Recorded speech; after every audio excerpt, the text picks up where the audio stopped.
Hello and welcome to the 2022 Worst Politicians of the Year Awards. This is an event which I know thousands and indeed probably millions have been eagerly awaiting for a very long time, and it does promise to be a really, really exciting and interesting event. This year the Academy, of which I am the chairman, and I have decided, having sifted through thousands and thousands of applications, that there will in fact be 6 categories of winners. And for each category I shall be announcing the third place, the runner-up and the winner.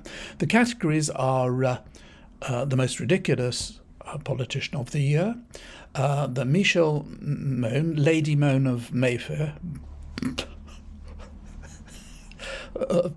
she comes from Glasgow. Lady Mona Mayfair Award for services to the supply of PPE. There will be the Silly Billy Award, which is for politicians who said something pretty silly and are probably going to live to regret having said it. There's the Bully of the Year Award. And then there's the Lord Gormless, that's to say, the David Frost Award for the Stupidest MP of the year. And finally, there will be the Worst Politician of the Year, the one who has done most to damage the United Kingdom during the course of the last year. Now, as those of you who've been kind enough to watch my videos in the past will know, I'm always very reluctant to be rude about politicians. They do such a good job for us, and they work so selflessly on our behalf that it's unfair to be rude to them. But during the course of these awards, I may have to be slightly critical of one or two of them. Now, this year has been a year of, well, it's been unprecedented. It's been unprecedented, above all, in the extent to which, in reply to almost everything, or in explanation to almost everything, politicians have used the word unprecedented. So, but it's also been unprecedented in that we've never really experienced a year, I don't think, in living memory, where we've seen such outstanding, incredible incompetence, ineptitude, stupidity, dishonesty, and corruption in government. It's been truly extraordinary and unprecedented, and so I hope that will be reflected in the awards. So let's crack on then and start with the first award, which is for the most ridiculous politician of the year.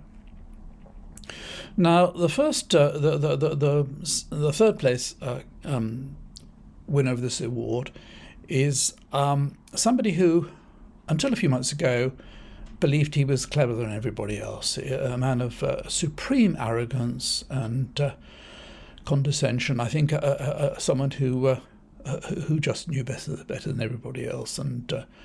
And I talk, of course, of Kwasi Kwarteng, who presented his mini-budget, his absolutely, utterly disastrous mini-budget, whereby I think he cemented his reputation for the rest of his life as being that idiot who brought in that budget that nearly crashed the economy.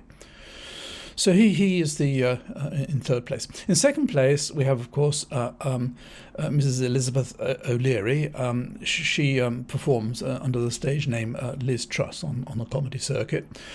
She gets this reward for being so ridiculous as to think she was the second Thatcher, for dressing up like Thatcher and riding in tanks and being photographed wearing Thatcher's clothes, and actually deluding herself into thinking that she was anything other than just a complete and utter useless, incompetent non-entity. But the winner of this prize is somebody who, frankly, is unbeatable. He is the Muhammad Ali of ridiculous. He is the Lionel Messi of ridiculous. A man who just is no one can possibly challenge. And I speak, of course, of the utterly ridiculous, condescending, patronising, supercilious, self-loving twit, Jacob Rees-Mogg. This is a man who is just so ridiculous and is also deluded. I think he believes that he believes people like him, which is quite extraordinary. He's probably the most detested politician in the country. He is the man who should never be forgotten, said that the people who died in the Grenfell Tower fire, well, it served them right because they hadn't got the good sense to, as he would have had, the common sense to disobey the instructions of the fire brigade and just leave the burning building when they'd been told to wait for rescue. He's the man who promised us ad nauseum that if we voted for Brexit, we'd all have cheaper food, clothing and footwear. He's also the man who was Minister of Finding Fairies, or Minister of Finding Brexit Opportunities, who came up with the opportunity that we would now be able, at long last, that we've broken free of the clutches of the EU, we would be able to repaint the signs on the inside of the Dartford Tunnel to measure yards and inches instead of the extremely confusing metres. He's also, incidentally, I'm sure this has nothing to do with his interest in promoting Brexit, but he's also someone who owns a business which has a lot of funds in offshore tax havens, which, thanks to us having left the EU, will not be scrutinised by the EU and will remain secret. So the next award is the Lady Moan of Mayfair Award for services to the PPE industry. Now, in third place is the former Health Secretary. I'm going to have to refer to my notes for these. The former Secretary of State for Health, Matt Hancock, who's now, of course, a very famous television star, thanks to his performance in that jungle program where he seemed very popular. I think he fancies himself now as a television star. I think he I don't know, he presents some travel program, I imagine. And since Portello's got the trains and Prunella Scales and her husband have got the canals, he'll be on the buses. It'll be Matt on the buses, I expect. But anyway, he looks as like his future is in light entertainment. Now, Matt had a friend who'd previously owned a pub that he used to go to. And when the PPE thing kicked off, this mate of Matt's sent him a WhatsApp message saying, how about it? Can I have a contract? At the time, this guy had a little company which was £760,000 in debt. So he thought he couldn't handle it himself. So he when in due course Matt passed his name on, he got a contract for, without any previous experience in PPE supply, he got a contract for £40 million. He had to get another firm, a firm called Alpha Labs, who at the time that they got this order for £40 million, the company was worth £4,624. Now, Matt's mate would have made, I don't know, on a £40 million deal, he'd have made probably 15, maybe even as much as £20 million pounds profit. And I should say there is absolutely no suggestion whatsoever that Matt would have got any financial or other benefit as a result of getting his friend a contract where he'd have made 10, 15, 20 million pounds profit. There's no question whatsoever that Matt would have benefited from that, because that would be, that frankly would be corrupt, which of course is unthinkable. So Matt comes in at third place. In second place is the lovely, fragrant Priti Patel, everybody's darling, 5'1" inches of pulsating hatred. She had a contact in a company called Pharmaceuticals Direct. Now, she started emailing on behalf of Pharmaceuticals Direct. She emailed Hancock and Gove several times asking for a contract to supply some masks. And the masks that she was offering, or this firm were offering, it turned out Hancock passed the order on to the to the relevant people in the Department of Health and so on. They said they were not suitable, we couldn't use them. So Hancock went back, so we can't use these masks. So Priti Patel, not wanting to missed this opportunity, she then started emailing again and emailed Gove and so on and pushed them and so on. And they came up, this pharmaceutical direct, with some other masks or some other products anyway. And in due course, Patel was so keen to get this order through that she wrote to them saying, before they'd got an order, before Pharmaceuticals Direct got an order, she wrote saying, these people have invested a lot in stock for this order, and if you don't give them an order, they're going to be in trouble financially for paying for all this stuff that they've committed to. And so, right away, despite the fact that, according to the officials in the department, the prices being quoted for this new product were almost double what they normally pay, they got 2 orders, one for 100 and well, the 2 came to 216 million pounds. So they were supplying 216 million pounds worth of whatever it was, masks, I believe, at double the normal price. So sort of half of that would have immediately been profit. So their profit would have been well in excess of half of that 260 million. So far, their accounts for only half of these contracts have been submitted because the orders were in 2 parts, and their turnover went up that year from thanks to Priti Patel's efforts, went up from 38 million to 166 million, and their profits went up from 1.6 million to 13 million. So they made 11 million pounds profit for, well, what in effect is probably half of this contract, thanks to Priti Patel. Now, there is no suggestion whatsoever, none whatsoever, that Priti Patel would in any way have benefited at all from this contract, which she worked so hard and so persistently to secure. No, that would be corruption. But the winner of this award is Michael Gove. Michael Gove, who was instrumental in Lady Moan getting her order, who described her as a bit of a pest, I think, because she really nagged him to get him an order. He was involved in recommending three companies on the special money making scheme.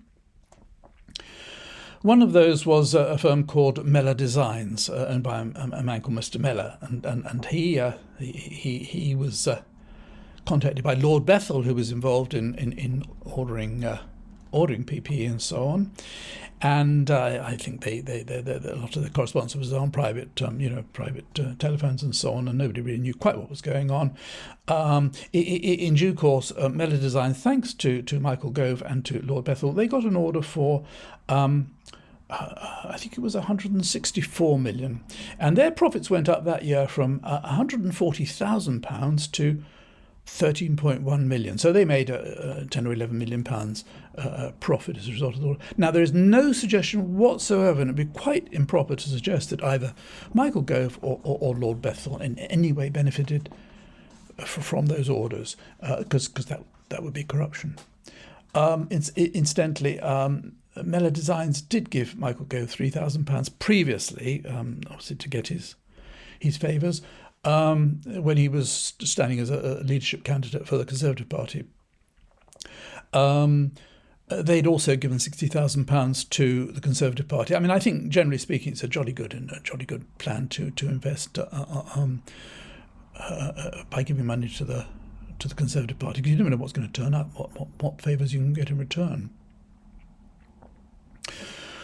The next award is what I call the Silly Billy Award, and it's for people, as I say, people who've said something a bit silly, or people who've got themselves into a difficult position, having taken a particular stance. Now, you'll be surprised, I think, by the person who came third in this award, and that is Yvette Cooper. Now, Yvette Cooper is the Shadow Home Secretary. She should, in a sense, share this award with all this positions, third place with Suella Braverman, but she should share it in as much as I think their policies are very similar. Labour obviously are totally against Rwanda, but I think in other respects they really, because they're concerned about not upsetting their voters, they don't want anyone to think they want to be in any way helpful towards the people crossing the Channel, who now do so illegally because the Conservatives made it now it's an offence to arrive in this country by boat. I'm not sure quite what the penalty is. I don't know what happens when the boat arrives. Does the bus pick them all up and take them off to the local magistrate's court? I don't know. And what penalties do you give them when they've committed this crime of crossing the Channel and arriving here seeking asylum? But anyway, Yvette's come up with this really clever plan, and I think if it's extended across the whole of, when she becomes Home Secretary, if she does, a policy towards crime and so on, it's really clever. Basically, I mean, to summarise it, it's the way to solve crime. She's come up with this theory, and it's brilliant. The way to bear with me because it's not that straightforward. The way to solve crime is to go after the criminals. See, I don't know why nobody ever thought of this before. And with all these people coming across the channel in boats, the way she's going to stop that is she's going to go after the people who are sending them. See? Go after the criminals. I don't think she's really figured out how this works. I think when these people are on the beach in Calais or whatever, and four big burly gangsters turn up with a big boat and they all get in, having previously paid their money through the dark web or whatever, done it when their money is now by which time the money is in Dubai or wherever. When these four guys, I don't think one of the four guys hands them a visiting card saying, look, this is my name, this is my address, this is my telephone number, this is my email address. On the back you'll find the name and address of the organisation that is arranging this trip for you. If you're happy with your trip, please, if you wouldn't mind popping a little review on TripAdvisor when you get to England, and any problems, just give us a ring and we'll do what we can to help you. It doesn't work that way. This is all extremely secretive. The four guys with the boat don't really know. They know some guy who sends them messages on an encrypted message service. That guy will have a boss somewhere else. That guy will have a boss somewhere else. He could be in Dubai. He could be in Israel. He could be in London. Nobody knows. You can't go after these people. And not only that, I mean, the really stupid and naive thing about it's like going after drug dealers. If you get one drug dealer, that stops it. It's just replaced immediately. This people smuggling is a really, really profitable business. And the moment you were able, if you were able to catch any of these people, they'd just be replaced by somebody else. Somebody else would immediately jump in. So to say that you're going to stop people coming across it by going after the people smugglers, it's just so naive, it's so ridiculous. And as I say, it's just like saying go after the stopping crime by going after the criminals. I mean, it's just utter nonsense.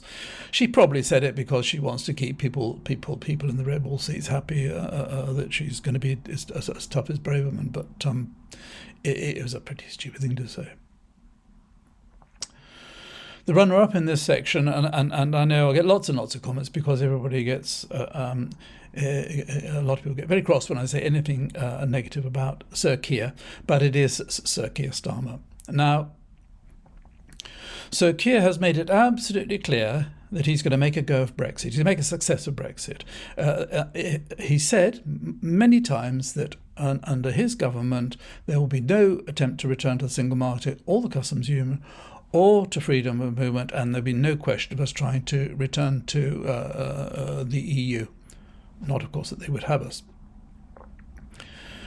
Now, a lot of commentators, you'll have heard them both on here and on the radio and in the newspapers and so on, are saying, it's all clever plan. It's all clever plan because he's got to keep the red wall seats happy. Well, I suspect that a lot of people in the red wall seats are beginning to realise, and they will, as this year progresses, realise more and more what an absolute disaster and terrible mistake Brexit was, and trying to make it a success is madness. We already know that 62% of the population now think it was a terrible mistake, and that's before all the chaos and turmoil that faces us right now. So when Kier says this and sticks with it, and he keeps repeating it, either he's talking nonsense because he cannot make a success of Brexit, it's impossible, or he's doing what seems to be the fashion nowadays, and that is he's lying to potential voters. And I can tell him something, I get around about 1,000 comments per video, and I've had hundreds and hundreds, probably thousands actually, on the subject of Keir Starmer, from people saying things like, I've always voted Labour, but because of Keir Starmer I can't vote anymore because I'm totally opposed to Brexit.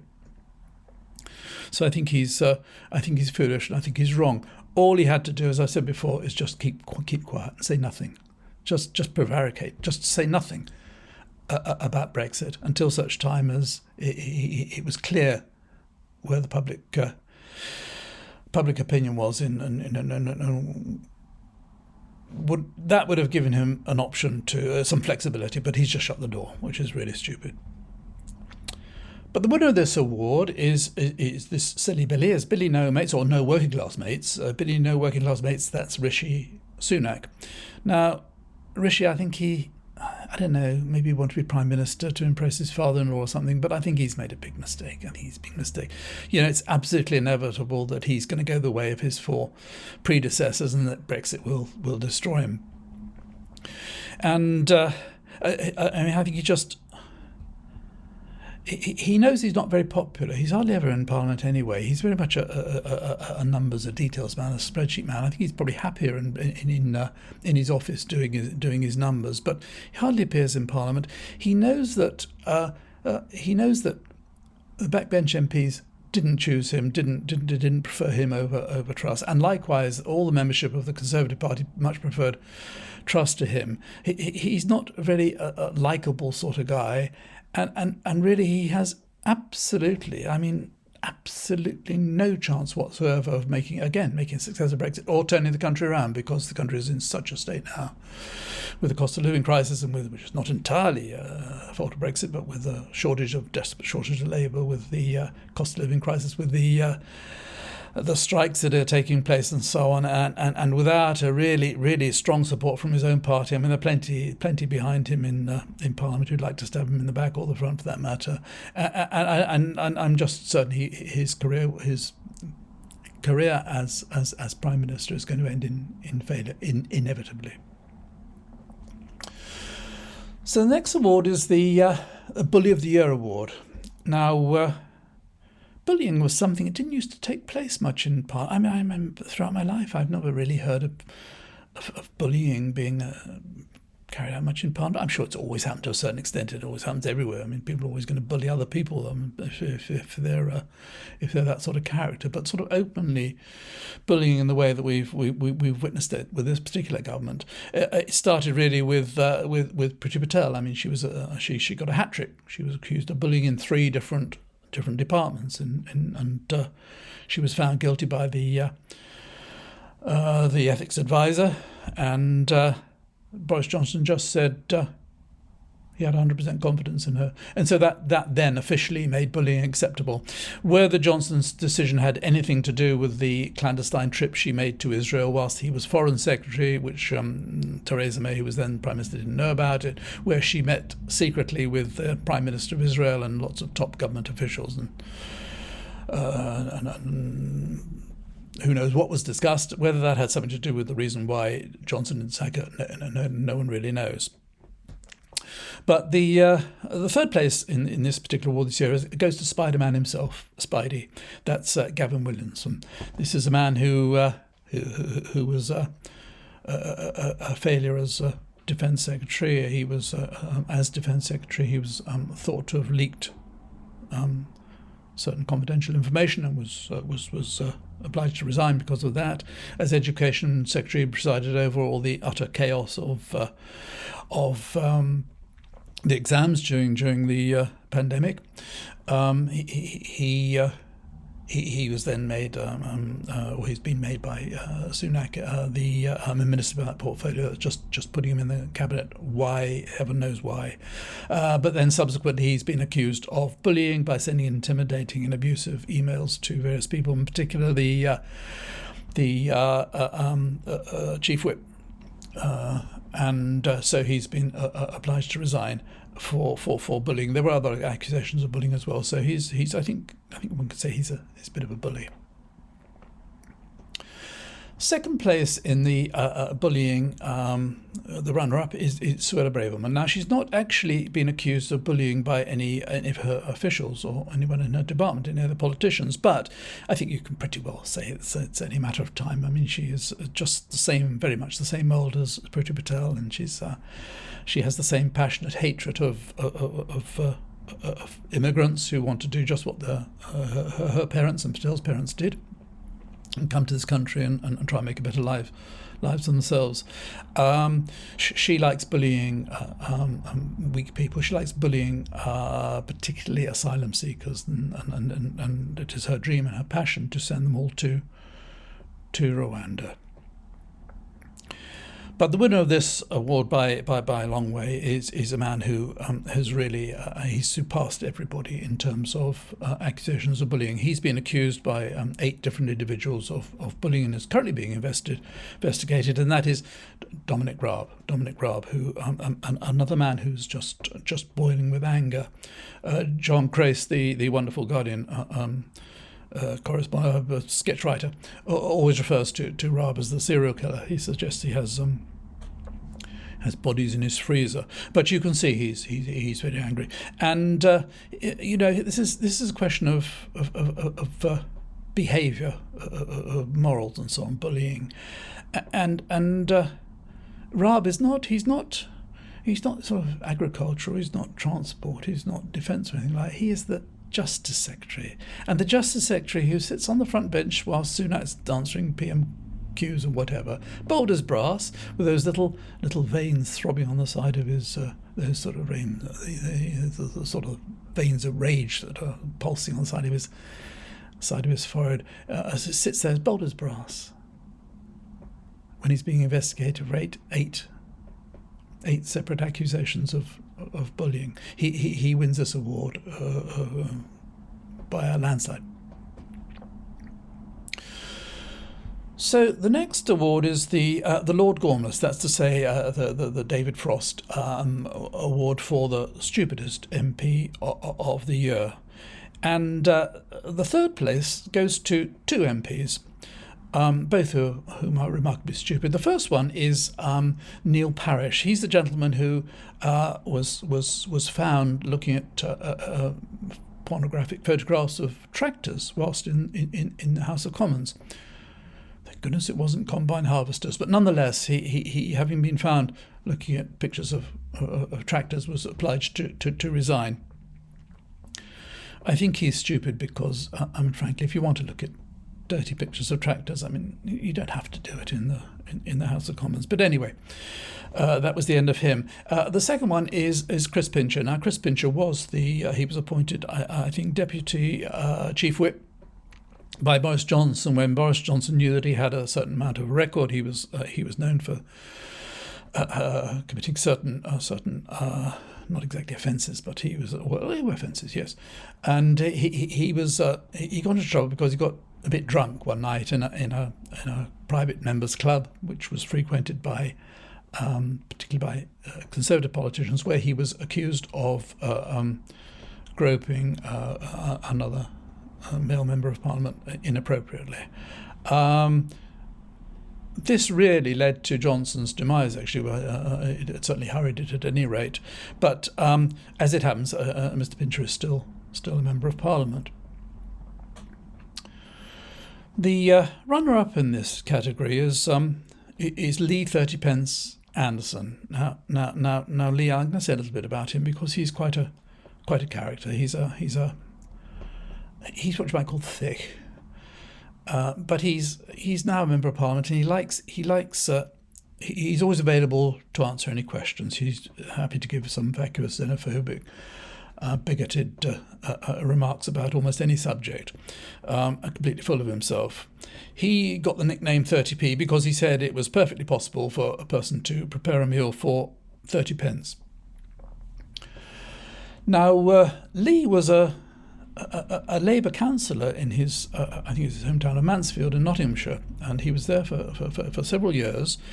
And at one stage, some travellers, some gypsies, were parked on some land. So the story goes anyway near in his patch, I presume. And he put some obstructions there to make them either so they couldn't get in, couldn't get out, or whatever. Anyway, obstructed them. As a result of this, he got what's known as a community protection warning. In other words, it's a warning saying, if you do it again, we're going to have to take some action. He got that from the council in which he was sitting, and so the council said to him, "I'm sorry, Lee, you're going to resign." So what Lee did, having been a Labour council for 3 or 4 years at that time, I believe it was, he immediately became an extreme right-wing Tory. And so he's been ever since, and he's sort of, he's very pro-Brexit and anti-immigrant, and he's anti-strike, and he thinks nurses get plenty of money anyway, they don't need any money, they just don't manage their money properly, and things like that. He was accused of anti-Semitism. He's really not a very nice man, to be honest. But the most ridiculous thing is that Lee still maintains that 30p is sufficient to feed someone. Now, 30p means that a family of four, what would be £1.20? Well, I'm not sure what sort of a meal a family of four could have for £1.20. Now, it's interesting to note that Lee, who thinks other people shouldn't get any more money, he doesn't think strikers should get any more money, doesn't think nurses should get any more money, should just I don't know, maybe he thinks they should get second jobs or something, but they should manage their money. His main point is they should manage their money better. Lee, who thinks that you can provide a meal for 30p, he has a salary of £84,144, and last year his expenses, that includes his office expenses, including his secretary and all the rest of it, his expenses that he claimed from the government, from us all, taxpayers' money, was £185,916.95. So he is costing us £270,000.60, this ignoramus. Amongst his claims, he claimed 94p for some cleaning materials. It must be some packet of wet wipes or something. I mean, 94p he claimed. I mean, that's a meal for three people, isn't it? That's three people's meals. He claimed that in cleaning expenses. And also, interestingly, Lee, he claimed four claims for hotels, staying at hotels. Now, we don't know how long he stayed there, but I'm guessing it's probably one night at a time. On the 4th of November 21, he claimed £540.82 for hotel stay. Could buy quite a lot of 30p meals for 540 quid, Lee. On the 28th of April, he claimed £560 for a hotel stay. 14th of June, he gave £525 for a hotel stay. And on the 19th of June, he claimed £700 for a hotel stay. I'm guessing they're probably all one-night stays, so he probably has expensive taste, does Lee. So anyway, for the stupidest MP, he comes in as the runner-up.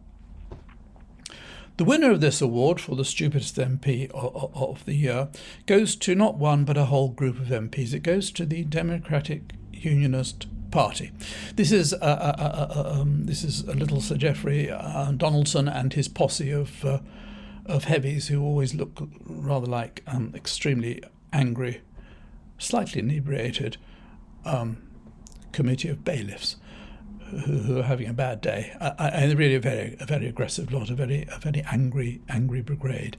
Now, in Northern Ireland, as we know, thanks to the protocol, Northern Ireland has a special position whereby they can trade freely with the EU and with the UK. The only thing is that in order to avoid there being an open door to the EU have insisted, as part of the protocol, that certain goods going into Northern Ireland should be checked. And most people in Northern Ireland are very happy with that because they have a great advantage. And of course, it's very likely. I mean, already Northern Ireland is doing relatively well compared with the rest of the UK. But I mean, the prospects of the future of the Northern Ireland are very good because anybody who wants to set up in the UK and wants to deal with the EU, I mean, it makes sense to set up in Northern Ireland. And so it's really very they're in a very good position. But the DUP, I mean, none of it. They are not going to have these controls on any goods coming into Northern Ireland from the UK, and if it means ending up with a hard border, if it means returning to the Troubles, so be it. They are not having it. Never. And so they win the prize for the stupidest MPs by a long way, stupidest politicians for a long way. And so we come to the big one, the worst politician of the year. And, third prize is shared again. It's shared by Kwasi and Liz. these really stupid people. And we know Truss is actually stupid and very, very stubborn. Kwarteng thinks he's clever, and he's academically very clever, but he's extremely stupid.